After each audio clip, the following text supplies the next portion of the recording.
함께 봉독할 하나님 말씀 마태복음 19장 3절로 12절까지 교독합니다. 마지막 절은 같이 읽겠습니다. 바리새인들이 예수께 나와 그를 시험하여 가로되 사람이 아무 연고를 물어나고 그 아내를 내어 버리는 것이 옳으니까? 예수께서 대답하여 가라사대 사람을 지으시니가 본래 저희를 남자와 여자로 만드시고 말씀하시기를 이러므로 사람이 그 부모를 떠나서 아내에게 합하여 그들이 한 몸이 될지니라 하신 것을 읽지 못하였느냐. 이러한즉 이제 둘이 아니요 한 몸이니 그러므로 하나님이 짝져 주신 것을 사람이 나누지 못할지니라 하시니 여짜오되 그러하면 어찌하여 모세는 이혼 증서를 주어서 내어 버리라 명하였나이까? 예수께서 가라사대 모세가 너희 마음의 완악함을 인하여 아내 내어 버림을 허락하였거니와 본래는 그렇지 아니하느니라. 내가 너에게 말하노니 누구든지 음행한 연고 외에 아내를 내어 버리고 다른 데 장가든 자는 간음함이니라. 제자들이 가로되 만일 사람이 아내에게 이같이 할진대 들지 않는 것이 좋삼나이다. 예수께서 가라사대 사람마다 이 말을 받지 못하고 오직 타고난 자라야 할지니라. 어미의 태로부터 된 고자도 있고 사람이 만든 고자도 있고 천국을 위하여 스스로 된 고자도 있도다. 이 말을 받을 만한 자는 받을지어다. 아멘. 자, 오늘은 이 본문 말씀으로 그들이 한 몸이 될지니라 라는 제목으로 하나님 말씀을 함께 나누겠습니다. 하나님은 사랑이십니다. 우리가 하나님을 사랑이라고 말하는 것은 어떤 교리적인 의미에서 하나님을 사랑이라고 정하는 것이 아니라 내가 하나님을 알기 전부터, 내가 하나님을 믿기 전부터 하나님은 우리를 먼저 사랑하셨다라는 것이 성경이 우리에게 가르쳐주고 있는 하나님의 사랑입니다. 이는 마치 우리 부모가 자기 자식을 낳을 때 아직까지 자녀가 태어나기 전부터 뱃속에 있는 아이를 부모는 사랑합니다. 그래서 좋은 음식을 먹으려고 하고 좋은 소리를 들으려고 하고 또 이 안에서 아이가 건강하게 자랄 수 있도록 부모는 온갖 방법으로 수고를 합니다. 때로 감기에 걸려서 본인은 아프고 콜록거리면서도 약을 먹지 않습니다. 그 이유가 무엇입니까? 태중에 있는 아이에게 조금이라도 이상해 갈까 봐. 내가 아플지언정, 내가 고생할지언정 태중에 있는 아이를 더 사랑하는 것이 그게 바로 어머님의 마음이죠. 또 그렇게 10달을 키운 아이가 세상에 나왔을 때에 그 아이는 엄마 얼굴을 보고 엄마를 알아차리지 못합니다.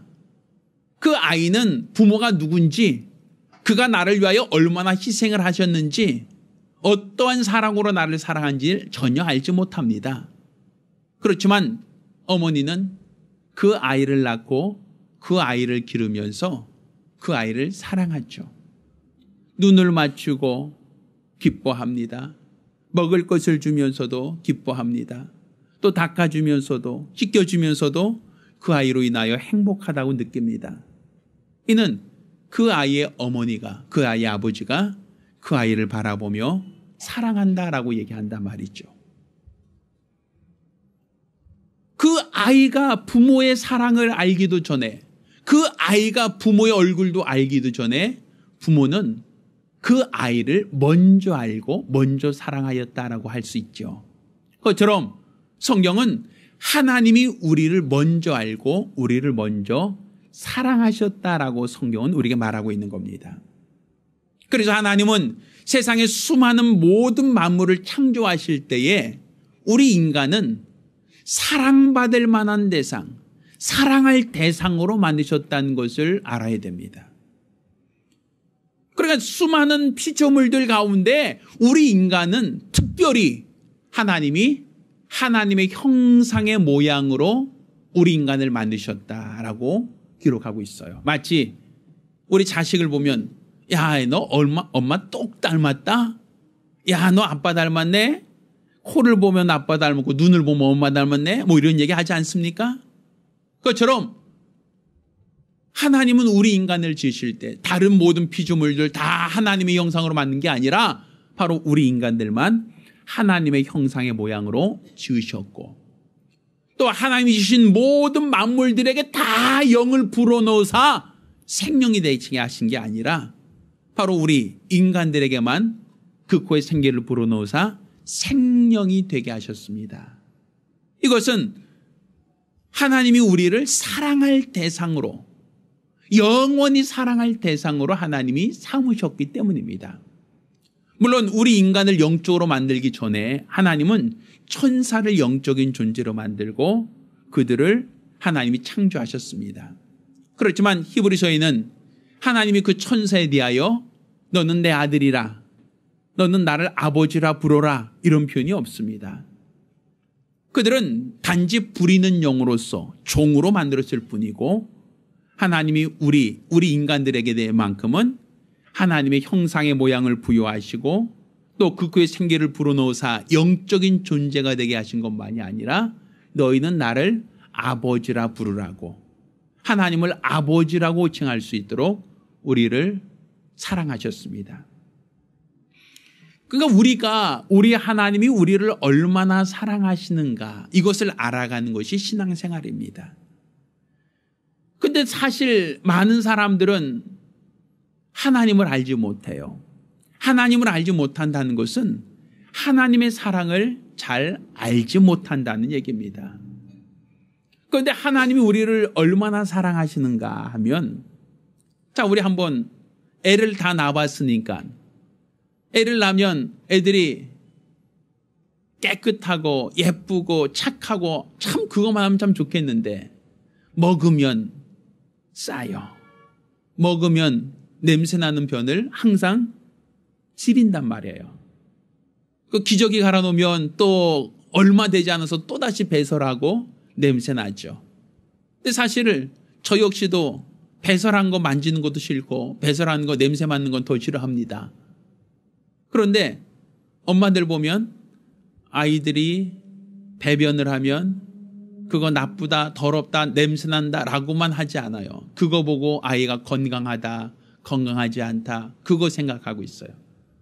아이가 배탈이 나서 계속 설사를 지르대면 아이가 왜 어디가 아픈가 하고 걱정을 하고 염려하면서 냄새나는 그것을 보고 걱정을 하고 염려하지, 아유 더러워, 아유 냄새나 하고서는 그것을 무시하지 않잖아요. 그것처럼 하나님이 우리를 사랑하시다 얼마나 사랑하시는가. 우리가 첫사람 아담이 범죄함으로, 타락함으로 영원한 심판과 형벌을 받게 되었을 때도 하나님은 그 사랑을 거두지 않으셨어요. 그래서 하나님께서는 그 아들을 이 땅에 보내사 십자가에 못 박아 죽음에 이르기까지, 우리 죄인들을 구원하시기까지 하나님 우리를 사랑하셨다라는 겁니다. 그러니까 지금 우리가 믿는 하나님은 우리를 사랑하신 분을 믿는 겁니다. 우리를 끝까지 사랑하시는 그분을 우리는 하나님이라고 알고 믿는 것이 바로 우리의 신앙생활입니다.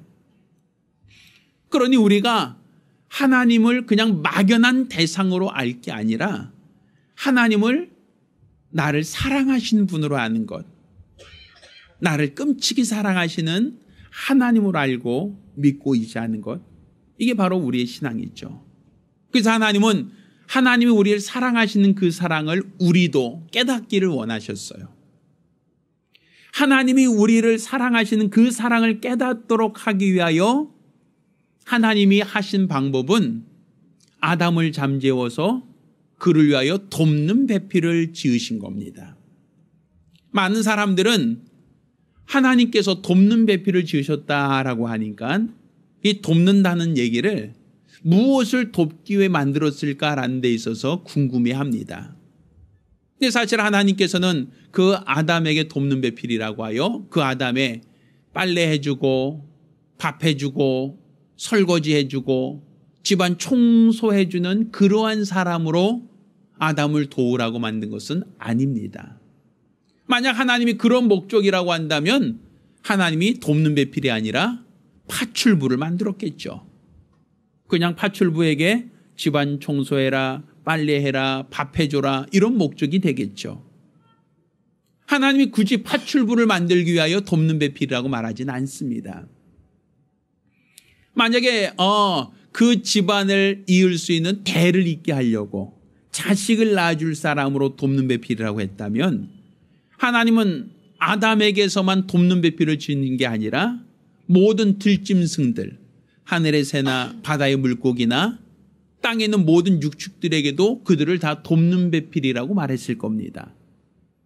그렇지만 성경은 생육하고 번성의 땅에 충만하라 할 때 암컷과 수컷을 만들어 그렇게 번성하라고는 하셨지만 그것을 돕는 배필이라고 하는 표현을 쓰지 않으셨어요. 그러면 자식 낳아주는 것도 돕는 배필이 아니고 또 그가 집안 살림하는 데 있어서 밥해주고 빨래해주고 설거지하라고 돕는 배필이 아니라면 무엇을 도우라고 한 얘기인가? 결국 하나님이 우리를 얼마나 사랑하시는지 그 사랑을 깨닫게 하는 자로서의 돕는 배필을 말하는 겁니다. 그러니까 하나님의 사랑을 경험케 할 수 있는 자로서의 돕는 배필을 말하는 거예요. 그래서 성경은 그 사례를 말하고 있는데 오늘 본문을 보면 이렇게 표현합니다. 5절과 6절 말씀에 이렇게 표현하죠. 그 부모를 떠나서 아내에게 합하여 그 둘이 한 몸이 될지니라 하신 것을 읽지 못하였느냐. 이러한즉 이제 둘이 아니요 한 몸이니 그러므로 누가 짝져 주신 것을 하나님이 짝져 주신 것을 사람이 나누지 못할지니라 이런 말씀하시죠. 근데 많은 사람들은 여기서 오해를 하는 것이 내가 돕는 배필 결혼을 한다는 것에 있어서 그 결혼을 할 때 하나님이 짝주신 대상이 아니라 누가 짝져요? 내 마음에 드는 사람과 결혼하려고 해요. 내가 봤을 때 예쁘고 잘생기고 키가 훤칠하고 돈 많이 벌고 직장 좋고 뭐 이런 어떠한 집안 훌륭하고 이런 사람과 결혼하려고 하지 하나님이 짝져신 대상과 결혼하려고 하지 않아요. 그러니까 우리는 항상 뭐예요? 저 사람은 키가 작아서 안 돼. 저 사람 눈이 작아서 안 돼. 저 사람은 돈을 못 벌어서 안 돼. 저 사람은 얼굴 피부 색깔이 너무 새카매 안 되겠어. 저 사람은 좀 성격이 좀 안 좋은 것 같아. 그래서 안 돼. 우리는 항상 어떤 사람을 원해요? 좋은 사람, 예쁘고 착하고 실력 있고 능력 있고 돈도 잘 벌어오는 어떤 그런 사람이 마음에 들어서 우린 그런 사람과 만나려고 하고 그런 사람과 결혼하려고 하죠. 근데 성경을 보니까 하나님이 돕는 배필을 만드실 때는 이렇게 능력 있는 사람과 만나라, 키 큰 사람과 만나라, 돈 많은 사람과 만나라 이런 얘기가 아니라 하나님이 짝져 주셨다라고 표현하고 있어요. 자, 그런데 여기서 짝져 주셨다라고 하는 것을 성경에 보니까 하나의 사례가 있는데 호세아라고 하는 선지자에게 하나님이 짝져 주신 배우자가 있었어요. 그 여자 이름이 바로 고멜이라는 여인입니다. 그런데 하나님 분명히 선지자에게 호세아에게 야 너는 고멜과 결혼해라 하고 하나님이 고멜과 결혼하라고 짝져 주셨는데 문제는 이 고멜이라고 한 여자가 행실이 바르지 않아요. 그래서 습관적으로 다른 남자의 품에 안겨서 외도를 합니다. 우리가 생각할 때 하나님이 좀 사람을 잘못 본 것이 아닐까라고 할 만큼 이 여자는 바람기가 있어요. 그래서 남자들 지나가면 유혹해서 같이 잠자리하고 그 남자의 아이를 임신해서 들어옵니다. 그럼 사실은 호세아 입장에서 볼 때 얼마나 속 터지겠어요. 하나님이 결혼하라고 해서 결혼을 했는데 그 여자가 바람기가 있어서 나가서 다른 남자의 품에 안겨서 잠자리하고 또 그 남자의 아이를 임신해서 배불러서 들어오니 그런 아내와 살고 싶은 남자가 어디 있겠습니까? 그러니 사실은 호세아 입장에서 볼 때는 속 터지잖아요. 그런데 하나님께서는 야 호세아야 네 아내 고멜을 다시 데려와라. 네 아내 고멜을 용서하고 데려와라. 계속 그렇게 얘기하세요. 그러니까 호세아가 용서하고 데려옵니다. 그랬더니 그 여자가 아유 미안합니다 남편. 다음부터는 절대로 안 할게요. 이렇게 해야 되는데 근데 나가서 또 외도를 해요. 또 바람을 피워요. 또 다른 남자와 또 다시 잠자리를 해요. 근데 하나님께서는 호세에게 그러죠. 호세아야, 그래도 데려와라. 그래도 네 아내를 다시금 데려와라. 그럼 호세아가 아니 한 번 실수는 어떻게 뭐 실수라고 하지만 이거는 계속 상습적으로 다른 남자와 잠자리하고 다른 남자의 아이를 배워오는 그 여자를 어떻게 내 아내로 삼을 수 있습니까? 하고서는 속 터지는 얘기를 하죠. 그때 하나님께서 뭐라고 하세요? 호세아에게 내가 이제 비로소 하나님을 알 것이다 라고 표현을 해요. 그러니까 이 고매를 통하여 누구라는 거예요? 하나님을 알게 되었다라고 한 얘기거든요. 그러니까 이 고멜이라고 하는 행실이 나쁜 여자를 통하여 너를 얼마나 네가 그 여자 용서하기가 힘들었지, 그것처럼 하나님도 너희의 죄를 용서하기가 그만큼 힘들단다. 그래도 끝까지 너희를 사랑하고 끝까지 너희를 용서하는 게 바로 하나님이시다 라고 하는 걸 호세에게 알게 하기 위해서 고멜이라고 하는 여자와 결혼하라고 짝져 주신 겁니다. 그러니까 하나님께서는 이 결혼이라는 관계를 통하여 뭘 배우라는 거예요? 하나님을 알라는 거거든요. 그래서 여기 알다라는 건 지식이 아니라 경험, 체험, 부부관계에서의 결혼을 말하는 의미로 사용합니다. 그러니까 우리가 지금 하나님이 돕는 배필을 지으셨다. 그래서 이제는 둘이 아니라 한 몸을 이룰지니라 라고 하는 얘기는 결국은 하나님이 배우자를 만든 목적은 그를 통해서 보이지 않는 하나님의 사랑을 배우라는 거예요. 그 배우자를 통해서 보이지 않는 하나님이 너희를 얼만큼 사랑하시는지를 깨닫길 원한다는 거예요. 그러니까 그가 돕는 배필이라고 할 때 그 돕는 배필은 결국은 하나님을 알게 하는 돕는 배필, 하나님을 깨닫게 하는 돕는 배필, 하나님의 그 은혜와 사랑을 깨닫게 하는 대상이 되는 겁니다. 사실 이 하와는 하나님이 자 둘이 합하여 한 몸이 되라고 하셨는데 사실 하와를 만들기 전에 성경에는 하와가 어떤 모습이 있었습니까? 아담의 갈비뼈로 있었다라고 되어 있죠. 그러면 아담이 갈비뼈로서 하와가 있을 때는 갈비뼈가 나를 매일 때립니까? 갈비뼈가 나를 찌릅니까? 갈비뼈가 나에게 불편을 줍니까? 갈비뼈가 나를 괴롭게 합니까? 그런 거 없잖아요. 원래 한 몸이잖아요. 갈비뼈가 내 몸 안에 있으면 그 원래 그 자체가 한 몸이고 갈비뼈가 나에게 불편을 주거나 아프게 하거나 통증을 주지 않으니까 갈비뼈 자체가 나에게는 전혀 문제없는 한 몸이란 말입니다. 그런데 하나님은 그 자체를 독초하는 것이 좋지 못하다고 하고 갈비뼈를 취하여 여자를 만들었어요. 그리고 그를 도우라고 만드셨단 말입니다.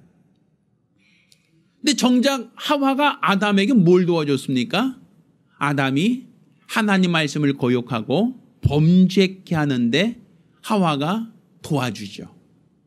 하나님이 먹지 말라고 한 선악과를 하와가 먼저 먹고 아담에게도 먹게 해서 아담으로 범죄케 하고 타락시키는데 그 하와가 그 역할을 해요. 돕는 배필이 있죠.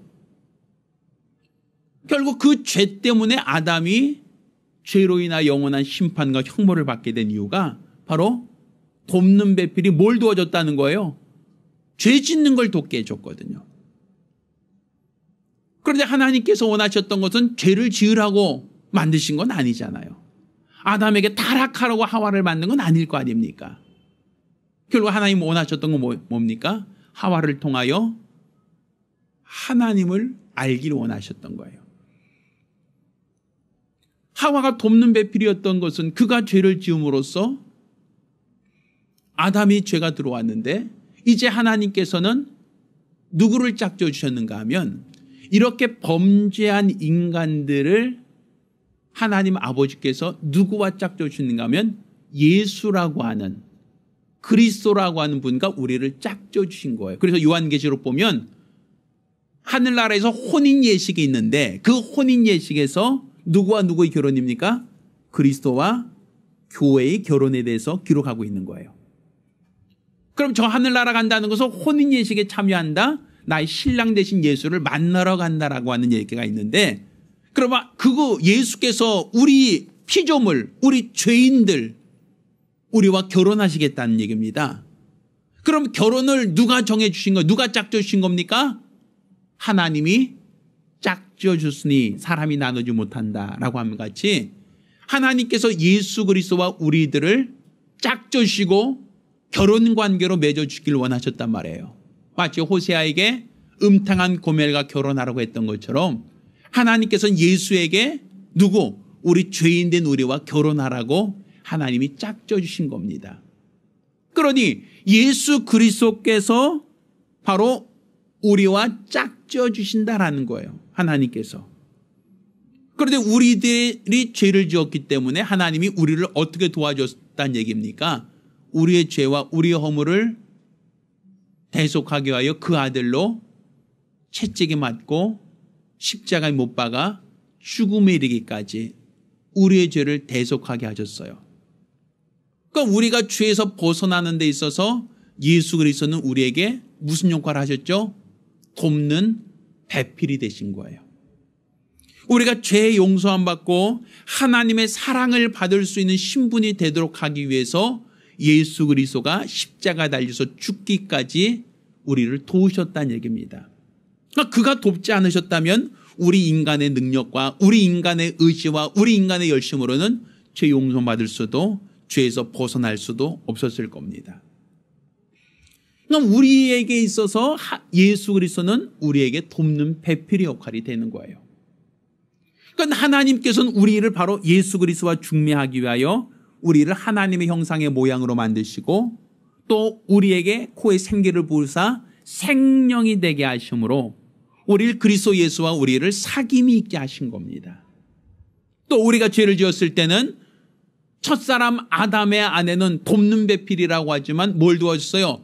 범죄케 하는데 도와줬지만 그 아들 예수 그리스도는 그의 신부된 자들을 교회를 위하여 뭘 도와줬다? 그 죄로부터 구속하시고 우리를 죄의 영원한 심판으로부터 벗어나게 하는 역할로서 우리를 도와주셨다라는 겁니다. 그러니까 우리가 그렇게 구속받은 자들에게 우리는 그리스도의 신부로서 주님 나라에 들어가는 거예요. 그러니까 지금 우리가 죄사함 받았다는 것은 내 노력이 아니라 누구의 노력? 예수의 공로, 나를 도우시는 돕는 배필로 지으셨던 그분의 수고, 그분의 헌신, 그분의 희생으로 우리가 구원받았죠. 그러니까 이렇게 하나님은 우리를 사랑하신 그 사랑을 그 아들을 통해서 보여주시고 아들을 통해서 우리를 확증하시는 겁니다. 그러니까 우리가 그렇게 예수로 인하여 하나님의 사랑을 알았다면 우리 역시도 예수 그리스도를 위하여 돕는 배필이 되어야 되는 거예요.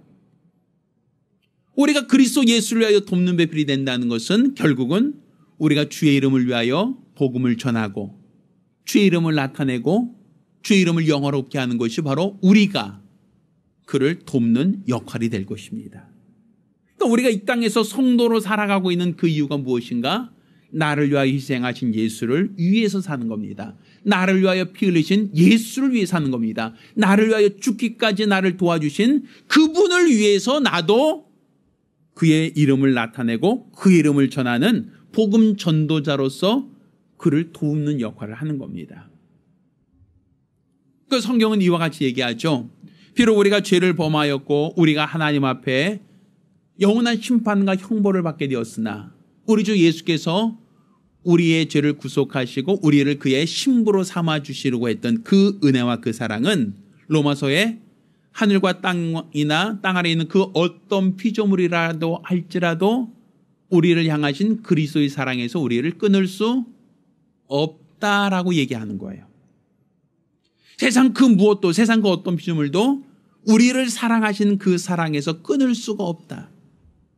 그 사랑이 끊을 수 없다는 것은 바로 그리스도가 우리를 사랑하시는 그 사랑, 그리스도가 우리를 사랑하신 아버지의 사랑을 우리에게 보여주셨기 때문입니다. 그러니까 하나님이 우리를 그만큼 사랑하시는 것처럼 우리에게도 계속 물어보시는 거예요. 너도 나를 사랑하느냐? 너도 나를 사랑하느냐?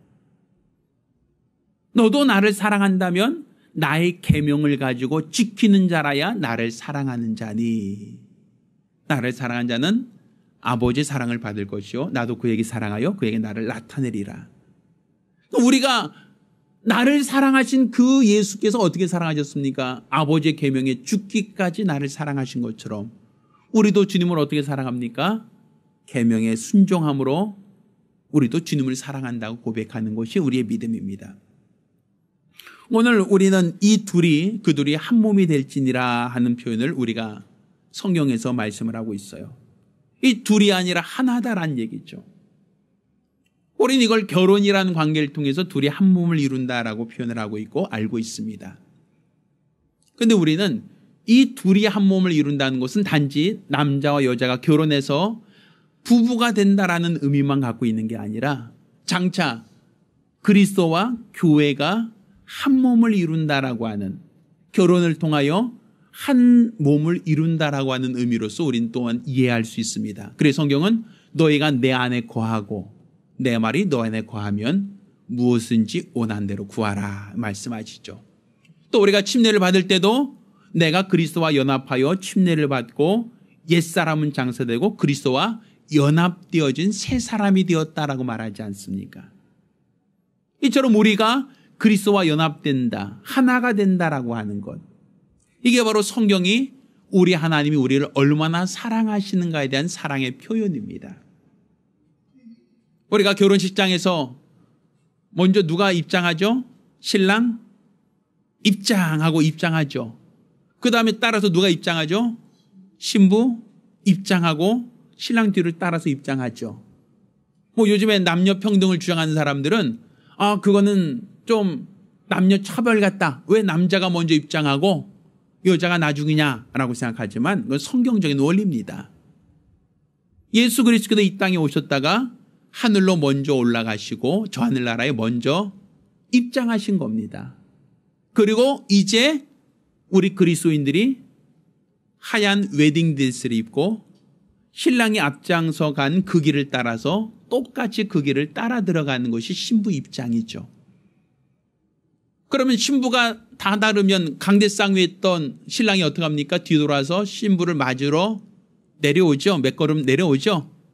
그래서 거기서 신부 손 잡고 다시 강단으로 올라가지 않습니까? 이걸 우리는 공중재림이라고 얘기할 수 있는 거예요. 그러니까 먼저 우리 주님은 올라가셨고 우리는 지금 신랑이 앞서 가신 그 길을 따라서 우리는 하얀 세마포를 입고 따라가는 신부란 말입니다. 그러니 우리가 지금 따라가다가 결국은 주님이 나를 맞이하러 공중에서 나를 영접하는 것을 우린 휴거라고 하고 그때 우리 손을 잡고 하늘나라에 들어가서 그 나라에서 혼인예식에 참여하게 될 것이다 라는 얘기를 하는 거죠. 그러니까 지금 우리를 하나님이 피조물 된 우리를 결혼 대상자로 삼고 우리를 사랑하신다라고 하는 얘기를 하려고 하는 겁니다. 그러니까 저와 여러분은 비록 이 땅에 살고 있고 이 땅에서는 사실 많은 걸 누리지 못하는 연약하고 부족한 자들이지만 지금 우리가 가진 이 소망은 주님 나라에서 그리스도와 함께 연합되어질 것에 대한 소망을 갖고 있는 겁니다. 우리가 그 소망이 있다면 우리를 사랑하신 그 사랑, 우리를 사랑하신 우리 하나님의 그 은혜와 사랑을 기억하고 일평생 그 사랑에 감사하며 나도 주님을 더욱더 사랑하는 성도의 삶을 사는 게 마땅하단 말이에요. 오늘 본문을 보면 이런 표현이 있어요.